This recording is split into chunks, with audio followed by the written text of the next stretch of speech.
और बात करेंगे धार में बाइक सवार 4 युवक कुएं में गिर गए। चारों युवकों की मौत हो गई। विवाह समारोह में शामिल होकर लौट रहे थे युवक। मानवर थाना क्षेत्र के छोटी उम्रबन का ये पूरा मामला सामने आ रहा है। बड़ी जानकारी आपको धार से दे रहे हैं, जहां बाइक सवार 4 युवक कुएं में गिर गए और चारों युवकों की मौत हो गई। विवाह समारोह में शामिल होकर ये युवक लौट रहे थे। मानवर थाना क्षेत्र के छोटी उम्रबन का ये पूरा मामला बताया जा रहा है। तो खबर धार से आपको दे रहे हैं। बाइक सवार 4 युवक कुएं में गिरे और चारों युवकों की मौत हो गई। दरअसल विवाह समारोह में शामिल होकर ये लोग लौट रहे थे।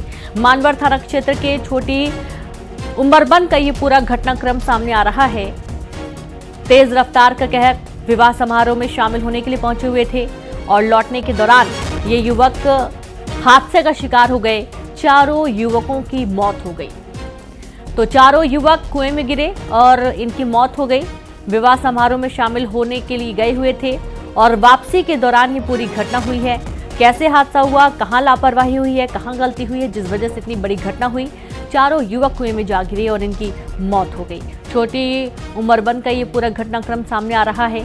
खबर धार से है।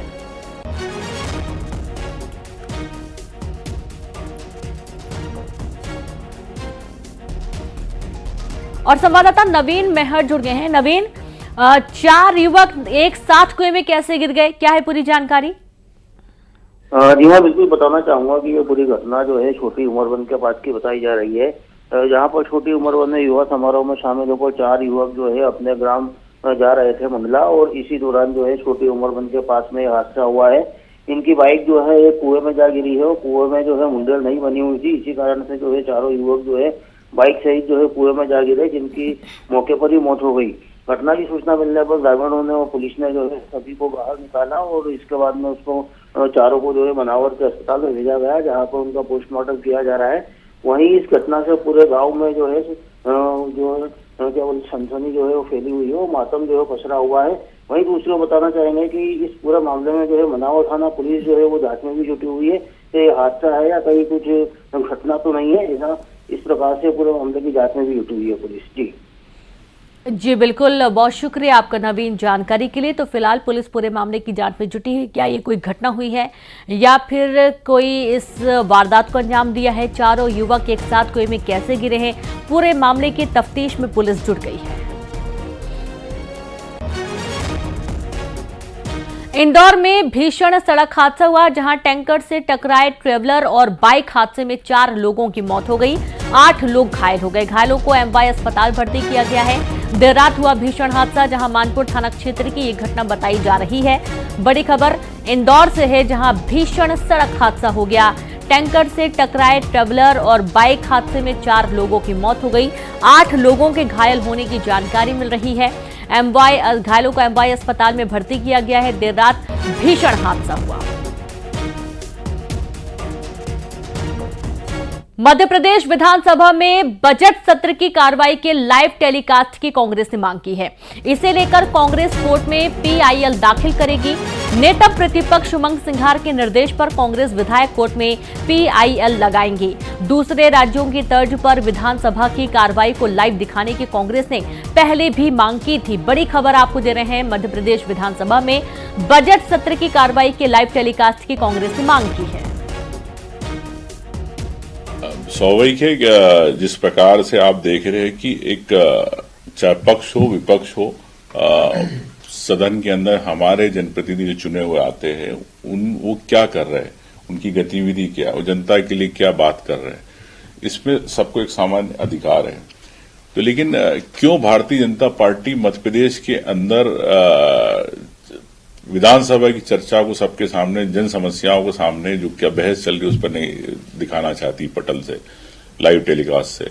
निश्चित तौर से अगर दूसरे राज्यों में हो रहा है तो यहां नहीं हो रहा, तो हम इसके कोर्ट के दरवाजे खटखटाएंगे। तो देखिए, आप नेता प्रतिपक्ष उमंग सिंघार का बयान भी आया है, जहां पर विधानसभा के बजट सत्र की कार्रवाई को लाइव टेलीकास्ट किए जाने की मांग की गई है और इसके चलते एक याचिका भी लगाई जा रही है। विधानसभा में बजट सत्र की कार्रवाई के लाइव टेलीकास्ट की कांग्रेस ने मांग की है और इसे लेकर कांग्रेस कोर्ट में पीआईएल दाखिल करेगी। नेता प्रतिपक्ष उमंग सिंघार के निर्देश पर कांग्रेस विधायक कोर्ट में पीआईएल लगाएंगे और दूसरे राज्यों की तर्ज पर विधानसभा की कार्रवाई को लाइव दिखाने की कांग्रेस ने पहले भी मांग की थी, लेकिन उसे नहीं सुना गया। एक बार फिर से बजट सत्र की कार्रवाई को लाइव टेलीकास्ट किए जाने की मांग कांग्रेस कर रही है और इसके चलते कोर्ट की शरण भी पहुंचने वाली है, जहां पर कांग्रेस विधायक पीआईएल दाखिल करेंगे और इस याचिका के माध्यम से ये मांग की जाएगी कि यहां पर लाइव टेलीकास्ट हो। सीधे करेंगे, संवाददाता हमारे साथ जुड़ गए हैं। शैलेंद्र, पीआईएल भी लगाएंगे कोर्ट में। कांग्रेस की मांग है कि जो बजट सत्र की कार्रवाई होगी उसका लाइव टेलीकास्ट होना चाहिए। बिल्कुल, देखिए रीनू, जिस तरीके से लगातार मध्य प्रदेश कांग्रेस इस बात को लेकर मांग करती रही है कि विधानसभा की जो कार्रवाई होती है वो लोकसभा और राज्यसभा की तरह लाइव स्ट्रीमिंग होनी चाहिए, ताकि प्रदेश की जो 8.5 करोड़ जनता है वो इस बात को जान पाए कि सदन में किस तरह की कार्रवाई चल रही है और किन किन मुद्दों को लेकर बात हो रही है। देखिए, अभी अगर मैं बात करूं तो केवल बजट के दौरान की बात हो या फिर मुख्यमंत्री किसी विषय को लेकर जब बात करते हैं तभी केवल लाइव स्ट्रीमिंग की जाती है। उसके अलावा उसको लाइव स्ट्रीमिंग में नहीं दिखाया जाता। केवल विधानसभा परिसर में ही बैठे जो लोग हैं उसको लाइव स्ट्रीमिंग में देख सकते हैं, लेकिन आम लोग जो अपने घरों में बैठे उसको लाइव स्ट्रीमिंग नहीं देख पा रहे। और इस बात का आरोप जो है वो लगातार कांग्रेस लगाती है कि चर्चा से भागने का काम जो सत्ता पक्ष करता है, लेकिन वो जनता के बीच में इस बात को जाने नहीं देना चाहता और यही कारण है कि इस सबको लेकर लाइव स्ट्रीमिंग नहीं की जाती है। और इसको लेकर कांग्रेस ने पहले भी विधानसभा अध्यक्ष को पत्र लिखा था और अब जो है वो कोर्ट जाने की तैयारी जो है वो कांग्रेस ने कर ली है। मध्य प्रदेश के कांग्रेस के जो नेता प्रतिपक्ष उमंग सिंघार है, उनका साफ तौर पर कहना है कि आने वाले समय में कोर्ट में पीआईएल दायर की जाएगी। ये जनता के हित के लिए पीआईएल दायर की जाएगी कि विधानसभा में जो भी कार्रवाई हो रही है, चाहे वह सत्ता पक्ष की तरफ से उठाए जा रहे सवाल हो या विपक्ष की तरफ से जो जवाब दिए जा रहे हैं, वो सब जनता के सामने होने चाहिए। जी बिल्कुल, और आप लगातार जुड़े रहिए शैलेंद्र, आगे भी आपसे जानकारी लेंगे। शुक्रिया तमाम जानकारी देने के लिए। और इस तरीके से ये पीआईएल दाखिल किए जाने की मांग की बात कही गई है। बाबा बागेश्वर के बयान पर उमा भारती का निशाना। महाकुंभ भगदड़ मामले में दिए गए बयान पर निशाना साधा गया, जहां भगदड़ को लेकर इस तरह का बयान ठीक नहीं है। उमा भारती ने कहा, भगदड़ मामले की जांच चल रही है, इस पर वाद विवाद से परिजनों की पीड़ा कम नहीं होगी। बाबा बागेश्वर ने भगदड़ में मारे गए श्रद्धालुओं के स्वर्ग मिलने की बात कही थी और इस पर उमा भारती ने ये बयान दिया है।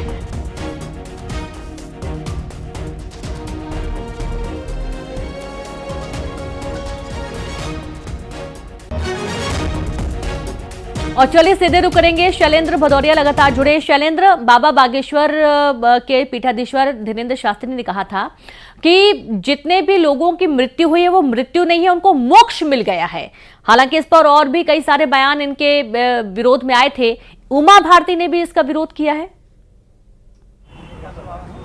देखिए, बिल्कुल मैं आपको बता दूं कि मौनी अमावस्या के दिन महाकुंभ स्नान के दौरान जो देर रात में भगदड़ हुई थी उसमें कई लोगों की मौत हो गई थी और उसकी मौत को लेकर जो है कई तरह के बयान जो है वो सामने आ रहे थे। जिस तरीके से पंडित धीरेन्द्र कृष्ण शास्त्री ने ये बयान दिया था कि जिन लोगों की भी महाकुंभ में मौत हुई है उनको सीधा मोक्ष मिला है, और यही कारण है कि कई साधु संतों ने इस बयान पर आपत्ति ली थी। अभी मुक्तिदासानंद ने भी साफ तौर पर यह कहा था कि ये सीधे सीधे हादसा और हादसे में लोगों ने अपनी जान गंवाई है, ऐसे में उनको मोक्ष की बात नहीं करनी चाहिए। और उसी तरह अब मध्य प्रदेश सरकार की पूर्व मुख्यमंत्री और साध्वी जो है वो उमा भारती, उन्होंने भी सवाल खड़े किए और कहा है कि परिवारों ने अपने परिजनों को खोया है और इस पूरे मामले की जांच चल रही, तो ऐसे में इस तरह की बात जो है वो किसी भी साधु संत को नहीं करनी चाहिए। बेहद संवेदनशील मसला है, इस पर किसी भी तरह का बयान अगर कोई दे रहा है तो बहुत सोच समझकर बयान देने चाहिए, क्योंकि महाकुंभ में ये बात सही है कि वो सब स्नान करने गए थे, पुण्य कमाने गए थे, लेकिन उस दौरान जिस तरीके से अव्यवस्था के कारण कहें या फिर किन्हीं भी कारणों से जो भगदड़ हुई उसमें कुछ लोगों की मौत हो गई थी, लेकिन उसको लेकर जो है वो लगातार बयानबाजी हो रही। उमा भारती कह रही है कि इस तरह के मामलों पर बयानबाजी नहीं करनी चाहिए, बेहद संवेदनशील विषय है। जब इस पूरे मामले की जांच हो जाएगी उसके बाद ही ये कन्फर्म हो पाएगा कि आखिर ये भगदड़ क्यों हुई थी। जी बिल्कुल, बहुत शुक्रिया आपका शैलेंद्र तमाम जानकारी के लिए। तो जांच के बाद ही कुछ स्पष्ट हो पाएगा कि ये भगदड़ कैसे हुई है, कहां से शुरू हुई है, आगे बात करेंगे। रायसेन में कांग्रेस के प्रदेश अध्यक्ष जीतू पटवारी ने तहसीलदार को फोन पर चेतावनी दी। जीतू पटवारी ने फोन पर कहा कि 2 दिन में काम नहीं हुआ तो वो तहसील दफ्तर में हंगामा करेंगे। दरअसल पूर्व विधायक देवेंद्र पटेल के बेटे की शादी समारोह में शामिल होने के लिए जीतू पटवारी जा रहे थे और इस दौरान प्रभु रजक नाम के किसान ने जीतू पटवारी को रोका और नामांतरण न होने की परेशानी बताई। किसान की समस्या को लेकर जीतू पटवारी ने तहसीलदार को फोन लगाया और काम 2 दिन के अंदर करने के लिए कहा गया।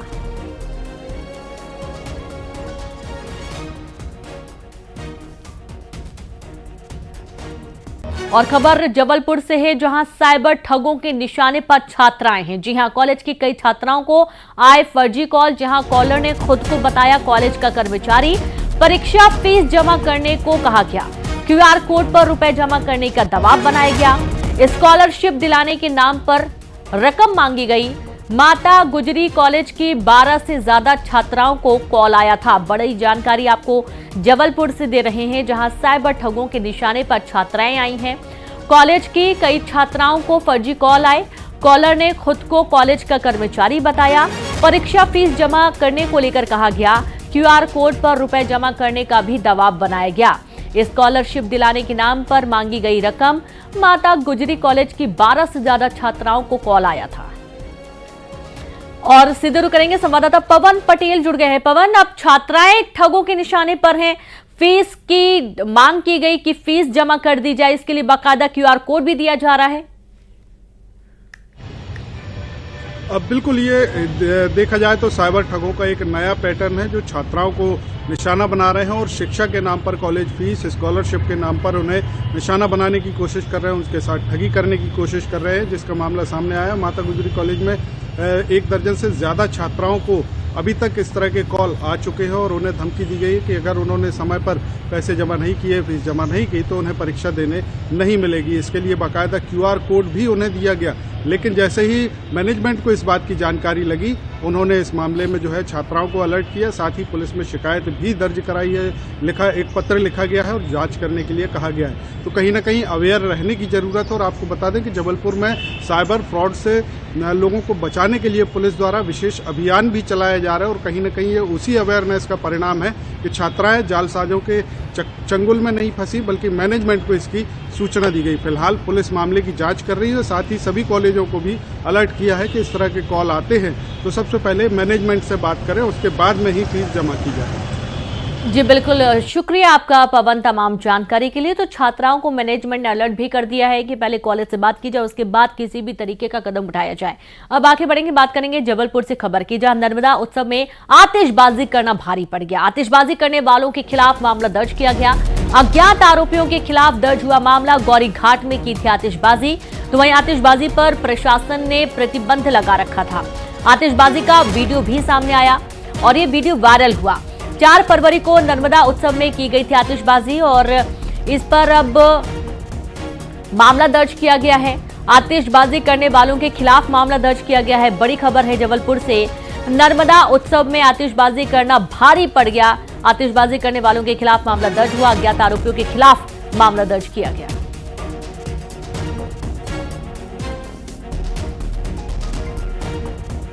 खबर इंदौर से, जहां जीएनटी लकड़ी मार्केट में भीषण आग लग गई। 2 लकड़ी गोदाम जलकर खाक हो गए। काफी मशक्कत के बाद आग पर काबू पाया गया। फायर ब्रिगेड ने आग पर काबू पाया। आग से लाखों का नुकसान हुआ है। बड़ी जानकारी है इंदौर से, जहां जीएनटी लकड़ी मार्केट में भीषण आग लग गई। 2 लकड़ी गोदाम जलकर खाक हो गए।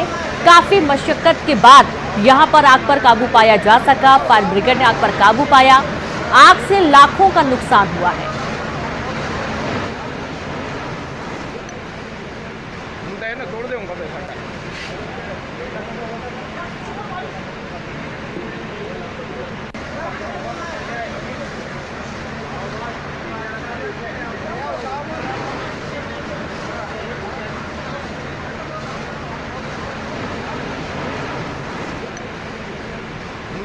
और सीधे रुक करेंगे, संवाददाता मिथिलेश गुप्ता जुड़ गए हैं। मिथिलेश, आप 2 लकड़ी गोदाम जलकर खाक हो गए, कैसी आग लगी है, क्या है पूरी जानकारी अभी? देखिए, अभी तक जो जानकारी सामने है कि आग की वजह अज्ञात है। आग की वजह की पता अभी तक नहीं चला, लेकिन लकड़ी का गोदाम है जो जीएनटी मार्केट है, इंदौर के एक बड़े लकड़ी बाजार में से एक है। सैकड़ों गोदाम है जो एक दूसरे से लगे हुए हैं। गनीमत इस बात की रही कि तो लकड़ी का बाजार देखते हुए पास में ही एक फायर स्टेशन बनाया गया, चौकीदार जग रहा था, उसने तत्काल जाकर फायर स्टेशन को सूचना दी और बहुत कम समय के अंदर ही फायर की जो गाड़ियां हैं वो मार्केट पहुंच गई और तत्काल आग पर काबू पा लिया गया। हालांकि 2 घंटे का वक्त लगा, 5 से ज्यादा पानी के टैंकर लगे, फायर ब्रिगेड की गाड़ियां लगी, लेकिन दो ही गोदाम तक आग पहुंची थी और उस पर काबू पा लिया गया है। तो फिलहाल जो नुकसान है वो 2 गोदाम तक का हुआ है, लेकिन वो नुकसान भी बहुत बड़ा है, लाखों रुपए कीमत का है और ये लकड़ी का जो पूरा फर्नीचर है उसका गोडाउन था और लाखों रुपए की लकड़ियां जल के खाक हो गई हैं। और जीएनटी मार्केट में इससे पहले भी एक बड़ा हादसा हुआ था और बीते 6 महीने के अंदर ये दूसरी बार जीएनटी मार्केट में आग लगी है। आग की वजह फिलहाल अभी अज्ञात है कि आग कैसे लगी है, वो जांच चल रही है, लेकिन सबसे बड़ी राहत की बात यह है कि जो आग है सिर्फ 2 ही गोदाम तक पहुंची। अगर ये आग और बढ़ती आग पर काबू पाना बहुत मुश्किल हो जाता है, क्योंकि सैकड़ों लकड़ी जो गोदाम है वो एक दूसरे से लगे हुए हैं। जी बहुत शुक्रिया आपका मिथिलेश, तमाम जानकारी देने के लिए। और अब खबर इंदौर से है, जहां प्रशासन का डीजे साउंड को लेकर बड़ा एक्शन लिया गया है। 10वीं 12वीं के बोर्ड एग्जाम को लेकर फैसला लिया गया। तेज डीजे बजाने पर होगी एफआईआर। शादी जुलूस में केवल 2 डीजे बजाने की अनुमति दी गई है। रात 10 से सुबह 6 बजे तक डीजे पर पाबंदी रहेगी। लाउड स्पीकर डीजे बजाने की लेनी होगी अनुमति। डीजे किराया देने वालों पर होगी कार्रवाई। 2 से ज्यादा डीजे किराया देने पर होगी कार्रवाई। बड़ी जानकारी आपको इंदौर से दे रहे हैं, जहां प्रशासन ने डीजे साउंड को लेकर बड़ा एक्शन लिया है। सारे डीजे बॉक्स लगाकर, चाहे वो जुलूस हो, शादी हो या दूसरी जो जगहें हो, वहां पर ध्वनि विस्तारक यंत्रों का प्रयोग बहुत अधिक मात्रा में किया जाता है, खासतौर पर डीजे बॉक्सेस का, जिसकी वजह से बहुत ज्यादा ध्वनि प्रदूषण होता है। इस चीज को भी प्रतिबंधित किया गया है। जो वेंडर्स हैं जो डीजे साउंड और ध्वनि विस्तारक यंत्र किराए पे देते हैं, उनको भी इसके तहत पालन करने के लिए अनिवार्य किया गया है कि किसी को भी 2 से अधिक मीडियम साइज के बॉक्स को किराए पर नहीं देंगे। रीवा में जीएसटी टीम की छापेमारी। कांग्रेस नेता के ऑफिस में छापा मारा गया। शिल्पी प्लाजा में छापेमारी की गई। करोड़ों रुपए की टैक्स चोरी की आशंका जताई गई है। जहां कांग्रेस नेता की है कंस्ट्रक्शन कंपनी। रात भर जांच टीम ने खंगाले दस्तावेज।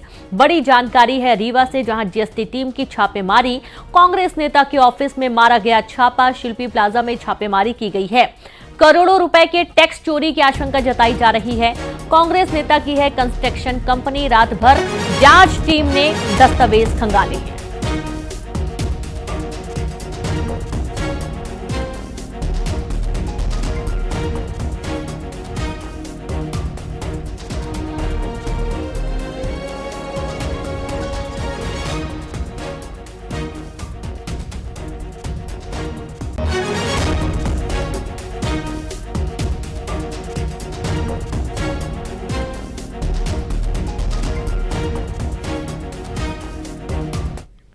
बीजेपी के प्रचार में शामिल होने पर कांग्रेस ने विधानसभा अध्यक्ष रमन सिंह पर हमला बोला है।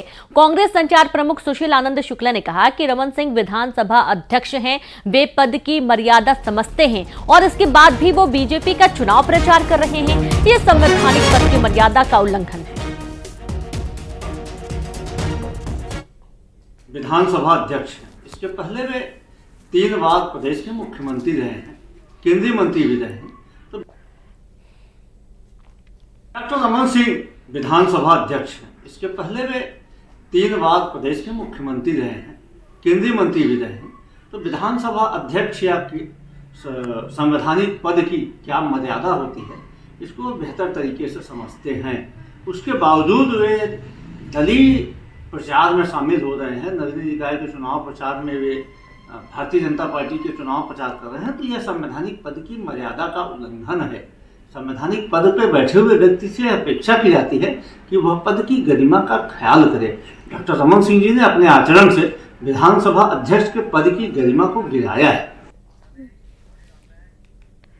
विधानसभा अध्यक्ष रमन सिंह पर कांग्रेस के सवाल पर डिप्टी सीएम अरुण साहब ने निशाना साधा। डिप्टी सीएम ने कहा कि कांग्रेस पार्टी मुद्दा विहीन हो गई है।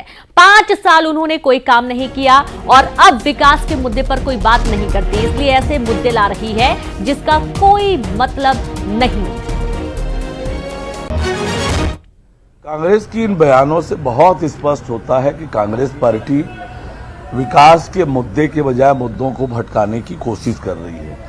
आज मुद्दा विहीन कांग्रेस ऐसे ही मुद्दे जनता के बीच लाकर भ्रम पैदा करने की कोशिश कर रही है।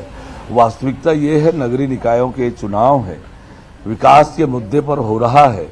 विकास की चर्चा कांग्रेस पार्टी को करनी चाहिए। तो देखिए, जहां रमन सिंह को लेकर कांग्रेस निशाना साध रही है, तो वहीं अरुण साव ने भी इस पर पलटवार किया है। इंदौर से इस वक्त की बड़ी खबर है, जहां एमडी ड्रग्स के साथ ही 2 तस्करों को भी गिरफ्तार कर लिया गया। 6 लाख की एमडी ड्रग्स बरामद की गई है। क्राइम ब्रांच की बड़ी कार्रवाई, जहां राजस्थान से लाई गई थी ड्रग्स, और इस ड्रग्स के साथ ही 2 आरोपियों को भी पुलिस टीम ने गिरफ्तार किया है।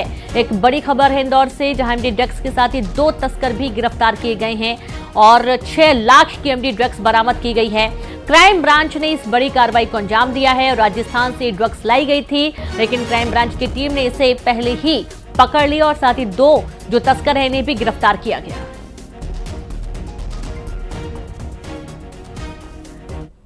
आरबीआई का रेपो रेट में कटौती का ऐलान। आरबीआई ने 5 साल बाद रेपो रेट घटा दिया है। रेपो रेट 6.5 से घटकर 6.25 हुआ है। आरबीआई ने 25 बेसिस पॉइंट घटाए हैं।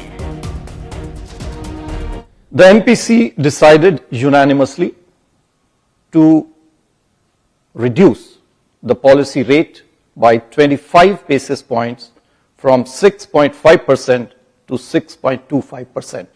I repeat, the MPC unanimously decided to reduce the policy rate by 25 basis points from 6.5% to 6.25%. Shivpuri के बड़गांव में केंद्रीय मंत्री ज्योतिरादित्य सिंधिया की पत्नी प्रियदर्शनी राजे सिंधिया ने एक कार्यक्रम में हिस्सा लिया।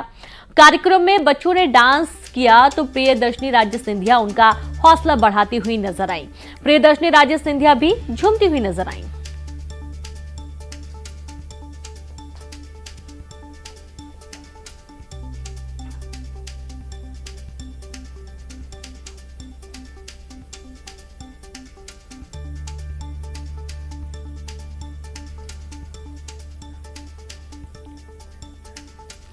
अभिनेता अनुपम खेर के एक्टिंग स्कूल को 20 साल पूरे हो गए हैं। अनुपम खेर ने इस मौके पर एक्टर प्रिपेयर अवार्ड देने की घोषणा की है।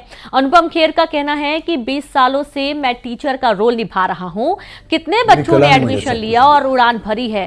सक्सेस, फेम, पहचान, सब कुछ। उसे भला मैं क्या दे सकता हूं? इसी सोच से प्रेरित होकर 5 फरवरी 2005 को मैंने एक कदम उठाया। Acting school. I wish him all the very best.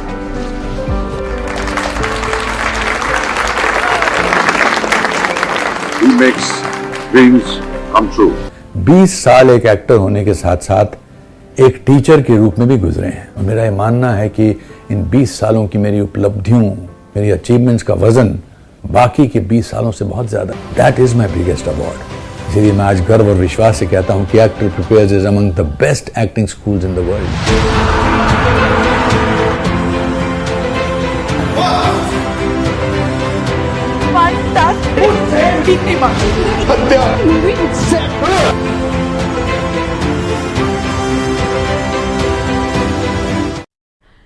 और इसी के साथ दमदार 11 में इतना ही। नमस्कार।